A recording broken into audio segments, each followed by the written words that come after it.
ladies and gentlemen, and welcome to another edition of What's Happening.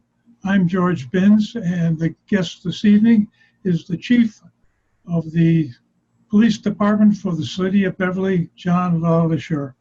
Welcome, Chief. Thank you for having me back. And I guess this is a couple of months after the incident in Minneapolis with George Floyd, and then there have been a couple of more incidents where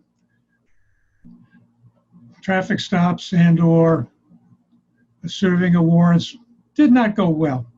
And as a result, there's been a lot of emphasis on do something about the police department. So before we get into that kind of stuff, just for my own edification, as Chief of Police of the City of Beverly, can you hire and fire police officers? Yes, I am the appointing authority here in Beverly. Okay. And I guess the next question is, what do they really mean by immunity? Well, again, it's qualified immunity has gone back to just after the Civil War when Ulysses S. Grant sent troops down to the South to break up the abolitionists, the people fighting against freeing of the slaves in the South, and he gave immunity to the soldiers down there to be able to fulfill their mission of freeing those in the South. And as it's gone through the years, qualified immunity is in there so that police officers have to make sometimes very rapid decisions, split-second decisions. They don't have the time and the opportunity to get a room full of lawyers to go over a decision that's going to be made. It has to be made immediately. And sometimes those decisions could impact somebody and the ability for them to sue the officer, which is always still there, but it limits the, it gives the officers protection of their personal property, but the cities and towns and state can still be liable in certain instances. Now, if someone violates someone's civil rights, knowingly violates someone's civil rights, anybody can still take an action to the U.S. District Court against that person. Okay. So basically it comes down to if in the course of an interaction with somebody, something goes bad, you've got to show, somebody has to show in advance there was malice aforethought or some other precondition that didn't have to happen that way. Yeah, exactly. So, I mean, things could happen where in the course of your duty, someone gets injured and they'll turn around and they could, file an action against the officer for that injury. If it's done as in course of their duty and, with their training, proper training, it was found to be, within the boundaries, the officer would be protected from litigation. Well, I guess the other part of the issue comes down to is everybody's getting on the bandwagon now to do something for the police department or to the police department. From as little as we'll just defund them to Minneapolis, I guess, is trying to totally disband their police department. And I don't know what's going on in Washington and Oregon. They're having a heck of a time. But locally, the House of Representatives in Boston and the Senate each have passed a bill to change the police department operating procedures. And they, as far as I know, they haven't reconciled the two bills, so it's still up for grabs as to where does it go and what happens. I guess it's the police chiefs. Is it a union or an organization? Just an association. Association has come out against it for many reasons. What do you think of the bill or the procedure or what should be done? Well, we're not against the bill. There are parts of the bill that we're concerned about. Again, qualified immunity. The original bill that went in was going to take it away from every municipal employee. So if a teacher gives a student an F, a family could sue the teacher and take them home. That got pulled out. The firefighters could have been sued. That got pulled out. Now they've just left us there alone. So again, every other entity's been pulled out of that bill except for us. We're the only ones that have to have a change to status we've had since 1860, 1870, whatever it was. Mm-hmm. But we have been asking for a post-certification system in Massachusetts, the chiefs have, long before I became a chief. I believe it's 9 or 10 years. We've been asking for that. And the legislature has never even thought about it. They wouldn't listen to us. They wouldn't enact it. And now that it's become a popular thought, it's now become their idea. When in fact it was the chiefs of police idea, and we've been pushing for years. We had no funding source in the Commonwealth for training. For years and years and years, we asked the legislature to give us a funding source, and they refused to. A couple of years ago, through some legislators that finally understood the need, they enacted a $2 surcharge into every car rented in the Commonwealth on the contract, and that went into a training fund. So now at least we have a small training fund that has started. The fire departments get a training fund built through the insurance industry. When you do your home insurance, a piece of that goes to the fire fund. So there is now a source of training income that's come in, and we're hoping to use that to better our training. The other things that that are in the bill are things that we don't train to do. And we've never trained to do chokeholds. It's never been part of the training in the Commonwealth. So it's nothing that you've taken away because we've never done it. The only thing right now that we're really concerned about is the way that they are trying to enact a post system, and also possibly doing away with the municipal training, police municipal training council, which has been around for years. Our training is on the fiscal year, so every year there's a series of trainings that come out through the MPTC, and every officer in the Commonwealth has to do those 40 hours. So there's 40 hours of mandatory training we do every year. Because of this delay now, it's going to be August soon, and they haven't even let us know what our training modules are going to be for this year. So we're going to be way behind once this bill is passed, if it's passed, in what form it's passed. We don't even know what mandatory trainings we're going to have this year and how we have to schedule that. As far as defunding, that hasn't been brought up here. The words are out there, but I try to explain defunding in this way. If you take away a certain amount of money from the police department, most of the budget in any police department, any government agency is salaries. So if you take away a certain percentage of the money from the police department, that means I'm putting less police officers on the street. There's less neighborhoods being patrolled. When there's a house fire at 2 o'clock in the morning, the first person there is a police officer. When your child is choking or drowning, the first person there is a police officer, because we're in the neighborhoods.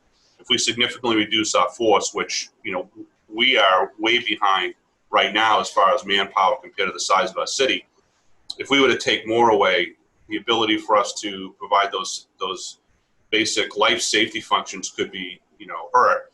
Not only that, but if you're patrolling less, the ability for burglaries, car breaks, and things like that are going to go up. I think the city government here is extremely fiscally, sound and smart. We have a very low police budget compared to other cities. That came up in our hearing. We took a 3% cut this year because of COVID. Our numbers look up because that's with salary contracts, but overall we took a 3% cut already, and we're gonna make do. We're gonna do our job. But people that say, I've heard some, cut the budget 50%. Well, if you cut the budget 50%, I get down to 30 offices. We have 1 or 2 on the street, and then again, you can't cover a city of, I don't know if the new census is going to be 44,000 people with 2 patrol officers in the street. It can't be done. So I think we're all set here in Beverly, and I think going forward, again, because of the nature of the city council and the mayor have run a very tight ship, we'll be fine going forward and be able to perform the services we have to. The thing that was upsetting to me was one of these BLM marches turned into a march on Lynn City Hall to defund their police department. And that whole process bothers me in that, like you say, that if you defund the police department, you're taking resources off the street. And there was a article in the paper the last couple of days where 2 of your officers found somebody on the bridge about ready to do a 1.5 gainer into the pool. And they got him back and got him to the hospital, and hopefully somebody can sort that out. And you can imagine what the situation would be if the only officer on duty was over in Ryle side and somebody's on the bridge. That's a heck of a trip to make, or they're out the farms. And the other one that bothers me about this, and maybe you can correct me, but what I've heard is that one of the scariest things for an officer is to get called to a domestic dispute, because you're walking into a fight that is already in process and you have no idea which side you're going to be ended up trying to protect. And that was brought home to me. There was an article 2 weeks ago now, maybe. Two officers in McLean, Texas got called to a domestic dispute and they end up getting ambushed. So, I mean, these kinds of situations are going to get more and more prevalent if we have less and less troops on the street. We're very fortunate here that we have two civilian workers that work with the police department. We have Cindy Baez, who is our domestic violence coordinator. She works directly with the victims of domestic violence, any victim of domestic violence. She gets them into the court system, gets them through, treatment programs, housing if they need it. And we refer all of our cases to her to do follow-ups with. We then also have Mrs. McCarroll, Lisa McCarroll, who's our mental health jail diversion individual through a grant. She does tremendous work with both jail diversion, the mental health issues in the city, and also working with people who have suffered from overdoses or drug problems. And what she will do is she will directly go to calls once we've secured the scene. If she's around, we've called her to come out, and she can a lot of times do mental health placements immediately, find a bed and get somebody into services immediately. So those are the things we are already doing here. That's through a grant, the second one. And many of our officers are trained now in critical incident training with mental health. And every office is receiving mental health, disorder training so that they can help with individuals. So we're doing that now here. And I think that one of the big misconceptions you're speaking about is, and you hear the talk about, well, let's just send social workers or mental health workers to these calls and not police. Every day we receive calls from mental health professionals, social workers, doctors' offices. They have people there that are in mental health crisis, and they need the police officers on the scene because of the fear they have of the client, that they may have some type of outbreak. And so, they ask for the officers to be there. We get called by the mental health workers to go to those houses or sometimes offices to protect the workers. So just the idea of you just send mental health workers to these cases and you're going to eliminate the police out of it, it hasn't been thought through. They need to talk to the mental health workers and find out, and social workers and professionals, what they think the role should be of police officers. And again, in crisis at 2 o'clock in the morning, you're not going to get a mental health worker to go to a call here in Beverly. It has to be a police officer. They'll certainly be there for follow-ups, but it's something that can't be done. Domestic violence can be very dangerous situations. Over the years, many police officers are injured, killed, going to domestic call disturbances. I had numerous cases where I'd go to arrest one of the individuals and the other one would attack me. I remember arresting a gentleman once when I was a very young police officer, and I turned around and had my glasses kicked right off my face by the wife because she didn't want me now to take him out of the house. And those cases do happen, and I hate to see the idea of we're just going to send untrained professionals into a situation that could become violent. Yeah, I understand that a mental health worker or social worker, they have a lot of training, but it's in a different kind of environment, and they're not prepared for that. And I think I like the comment you made earlier that if you have some officers find a scene where there's been some domestic abuse, then you call the social worker in. By the time the social worker gets there, the scene is hopefully under control, and it's not going to be a risk to the social worker. Yeah, we actually would love to work more with mental health workers, social workers, and have them, available to us more often, or also be more available to them. I think it has to be a strong working relationship. I think there's times when we don't have to get involved, and there are times that we may. Going back to one of the portions of the bill, I think that's still in there is that, and I'm not 100% correct, but I think there's a part of the bill that says that law enforcement officers could not use any force against anybody that's suffering from mental health issue. Well, okay. The ambulance attendants are being assaulted, or the we have to wait to that point. We can't go hands-on, or once there's only certain things we can do. So, I mean, there's a lot of parts of that bill, I think, that have to be really looked at. Again, the chiefs aren't opposed to the bill. They're opposed to the point that we had no involvement, no say. We were never consulted to an extent when writing it. And now that there's portions in there that are being thrown in that have nothing to do with police reform, I think the House bill added all kinds of things in there about bike safety and other things, adding money to different functions that have nothing to do with law enforcement. They just, with pet projects they wanted added to the bill to get it signed. They don't call them earmarks anymore. Yeah, it's a different thing. But again, reading the police blotter every day, it shows up in the paper. I've noticed a number of times, it's an article that some police officers were called to the hospital for a patient that didn't want to leave or was unruly. And it's a real situation that people, I don't think, recognize what else you do besides hand out traffic tickets. I think George, a good point about the hospital. We have an extremely strong working relationship with Beverly Hospital.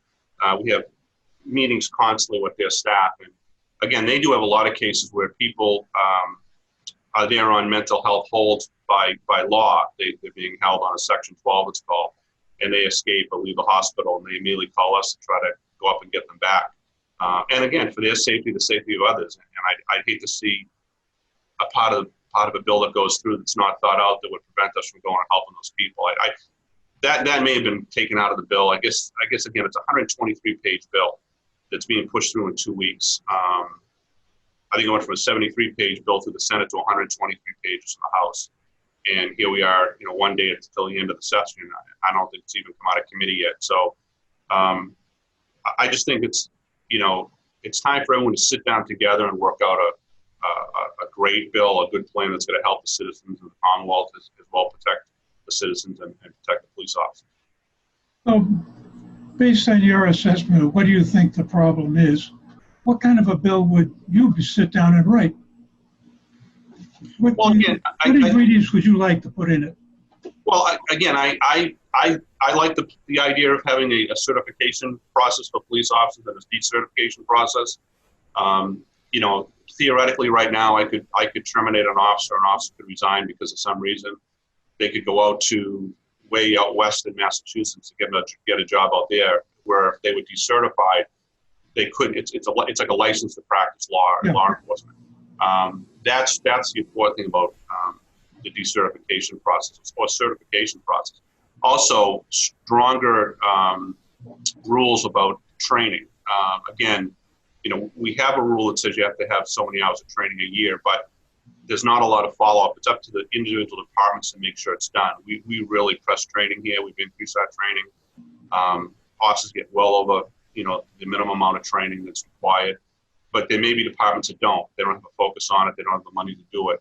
That's where the certification process is going to really help everybody in the Commonwealth be safer.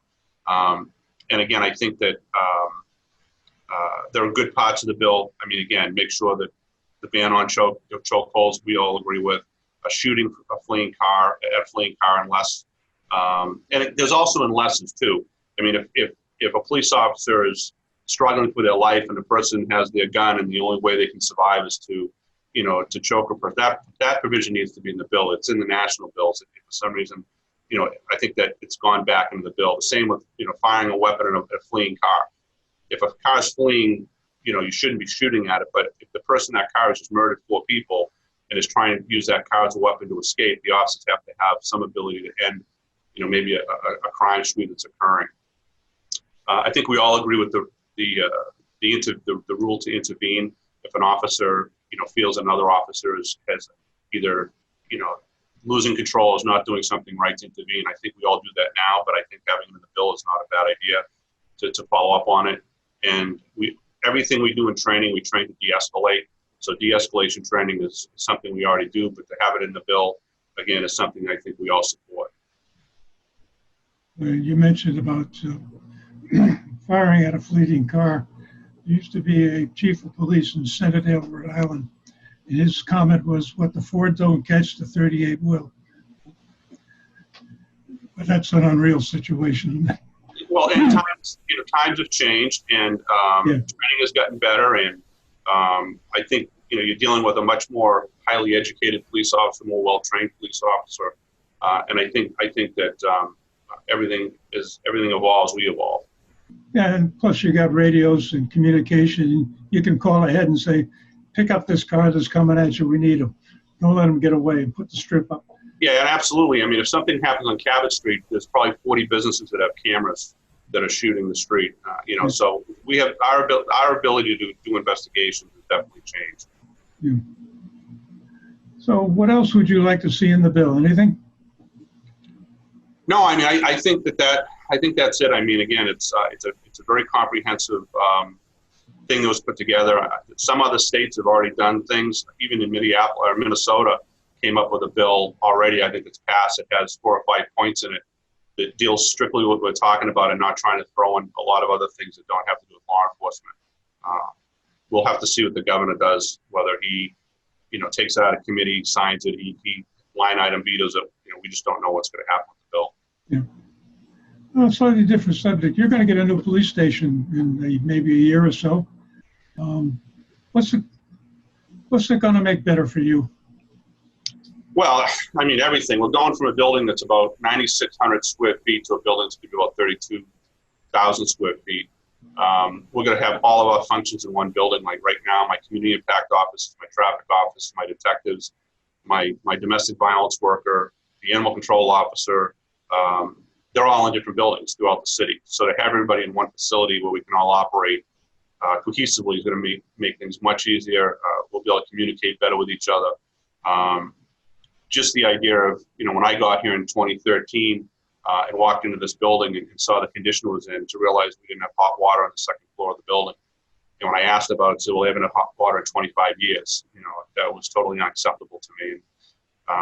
We made some changes, got some plumbers in here, and the mayor gave us a little bit to work with to make things a little better. I mean, the cell block area itself fails inspection through the Commonwealth every year because things have changed since 1938 when it was built.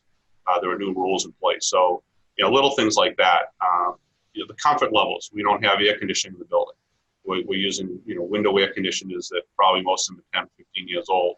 The heating system is inconsistent. It's an old steam boiler that runs 100 miles an hour all the time. So in the winter, you have to keep windows open because it gets too hot in here sometimes and turn things down. So, creature comforts like that are certainly things we're looking forward to. But just the way to do the newer technologies, we'll have the ability to have people come in the lobby and do fingerprinting and photographing for say FID or handgun license. It's right in the lobby. They don't have to come all the way through the police station.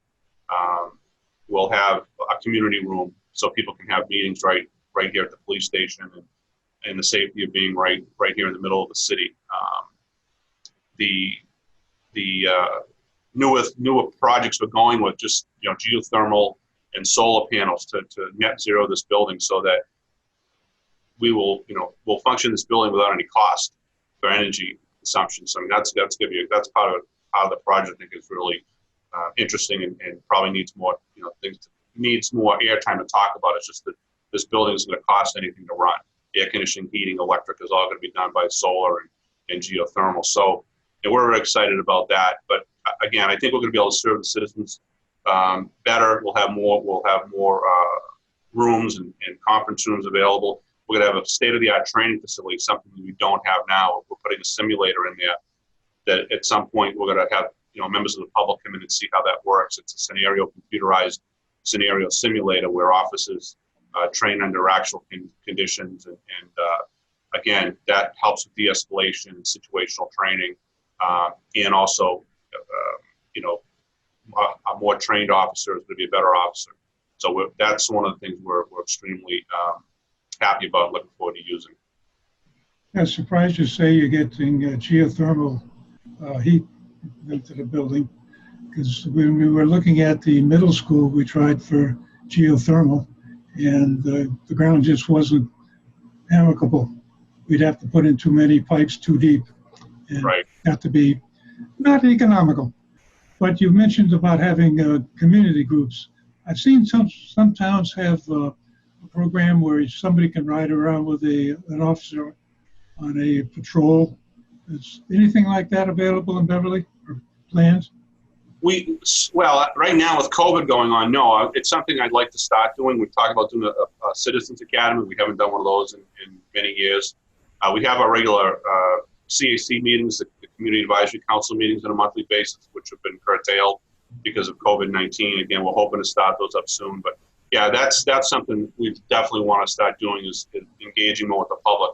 You know, one of the things that's come out of the unfortunate situation with Mr. Floyd was, you know, relooking at some of the things we were doing in community policing. And we've unfortunately backed off a lot because of COVID-19. And now I've reassigned my offices, like the 2 school resource offices and the community impact offices are back out in the communities, engaging with people, engaging with the youth, you know, trying to build relationships, being more visible. Those things are going on, and we've getting a lot of very positive feedback from people. They like to talk to the officer, they like to see them in the communities. You know, the things that we were doing, go to Harry Ball Field when the kids are playing baseball and get out and talk to the family and the parents. We were doing that last year. This year we can't. So hopefully when things get back to, I'm not going to use the term the new normal. When things get back to life, we're hoping to really engage again with people. There's been some controversy about having a police officer in the schools. I know you've got one at, I guess he covers both the high school and the middle school. What's your thoughts on that? Well, we haven't had any controversy here. I think that we have 2 school resource officers. They share all of the schools, and they also help out with some of the private schools. We have a lot of private schools in the city. Again, they work with the students on a daily basis. They're not there technically as police officers. They're there for many functions. They interact with the kids. They handle disputes as they come up. Probably we're doing, I think one of my school resources officers said the other day, probably 2% of his time is actually doing law enforcement in the schools. It's the ability to protect the schools. There's unfortunately a lot of times when parents come into the schools and they're upset about things. So the presence is nice to have. But I think it's a positive thing for the kids to interact with the officers, to see them on a daily basis, to say hi and to work with them. We feel it's a positive. I'm pretty sure the teachers here feel it's a positive.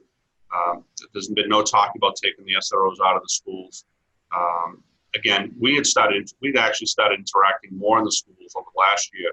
I had officers going in and reading with the kids. My traffic officers were going in, patrol officers were going in, and we were getting very, very positive feedback from it. I would much rather see, a child or even up through high school interact with officers in a positive vein for most of the time, and then when there is an interaction in the home where we may get called in for a family issue, get called in for something that they don't fear it's coming through the door because they met us before and work with us.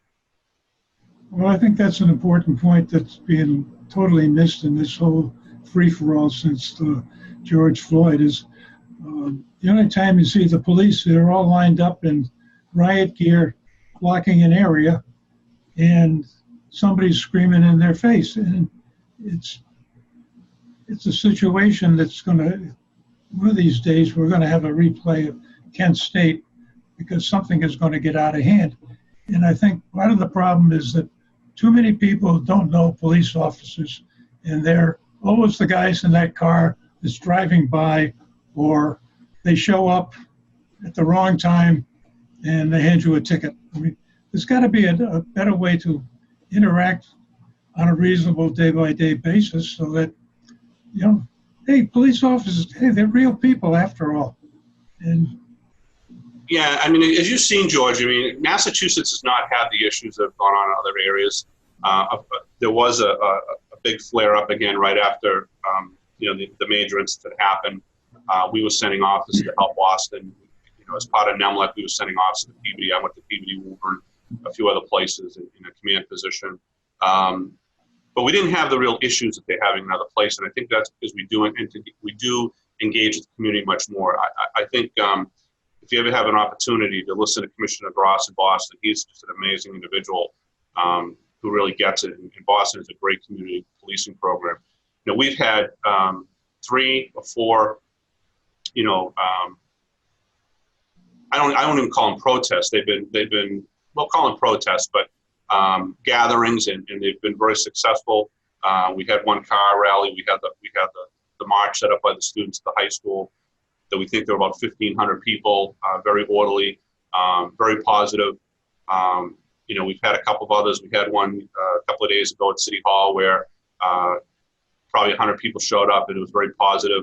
A couple of people there kind of protesting, but even at the end, they engaged with the people there and had, I think, some meaningful conversations. So, we've had some positive interactions with the protesters, and I call them more informational sessions because I try to get out there and talk to as many people as I can. I'm part of the Human Rights Committee, and I try to explain to people that I have an interracial niece in my family, and so, we just have to continue to work together.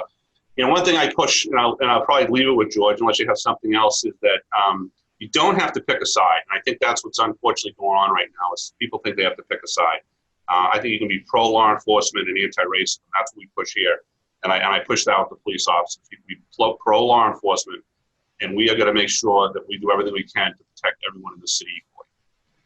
You beat me to it. I was going to ask you what your closing phrase was going to be. And you know me too well. Okay. Yeah, like you say, we're running out of time. And hey, thank you very much. Appreciate your time. And hopefully we have another discussion maybe sometime in the near future on how things have gotten so much better. So, we're hoping so, Jules. Like I said, qualified immunity, there's 100 lawyers trying to figure out what it means right now. And I think that I probably messed it up when I talk about it. So we're hoping that all gets worked out. But again, we want to make sure that people aren't, like I said, don't pick sides. You can be pro-police, pro-society, and anti-racist. Well, thanks again, and good evening, ladies and gentlemen, and thanks for watching, and we'll be back sometime in the near future with more of the same. Thanks again, Chief. Thanks, George.